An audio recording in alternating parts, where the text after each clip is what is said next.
കൊഞ്ചും മുളകിട്ടതാണ് ഉണ്ടാക്കാൻ പോകുന്നത്. ചട്ടി ചൂടായിട്ടുണ്ട്. ഒരു 2 ടേബിൾ സ്പൂണ് എണ്ണ ഒഴിക്കും.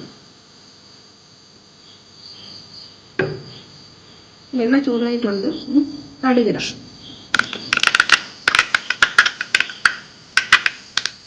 കടുക് പൊട്ടിട്ടുണ്ട്. ഇനിയിപ്പം ഇഞ്ചി ഇടാം. ചെറിയ ഉള്ളി, 2 പച്ചമുളക്,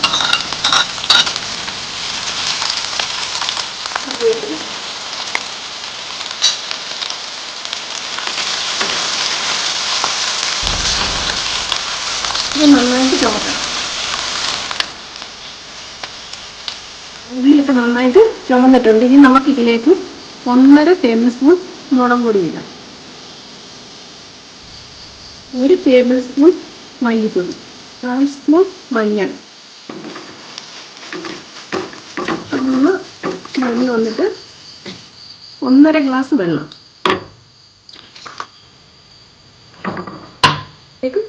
കുടംപുളി,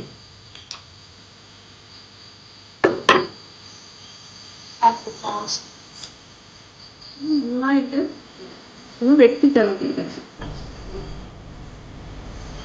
തിളച്ചിട്ടുണ്ട്. നമുക്ക് നേരം തോന്നുന്നു നന്നായിട്ട് വെട്ടിത്തിളച്ചിട്ടുണ്ട്.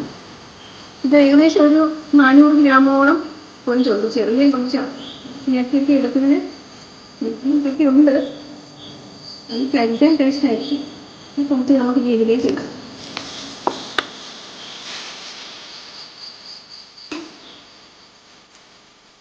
കൊഞ്ചിന് വലിയ വേവില്ല. ഇത്തിരി വെന്ത് കഴിഞ്ഞാൽ ഇത് പ്ലാസ്റ്റിക് പോലെ ഇരിക്കും. ഇത് 4 മിനിറ്റ് തിളച്ചാൽ മതി. തിളച്ചൊന്ന് വേവും. നമുക്ക് അടച്ചു വെക്കാം. തിളച്ചിട്ടുണ്ട്. നമുക്കൊന്ന് തുറന്ന് നോക്കിയിട്ടേ ഇതിനകത്ത് 1/4 സ്പൂൺ ഉലുവാപ്പൊടി ചേർക്കണം. തിളച്ച് കഴിഞ്ഞിട്ട് ചേർത്താൽ മതി. മണം വരുന്നുണ്ട്. അടച്ചു വെക്കാം. ഒന്നുകൂടെ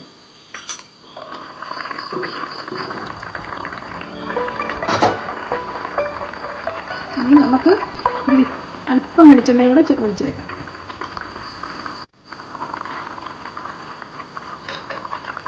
നമ്മുടെ കൊഞ്ച് റെഡിയായി.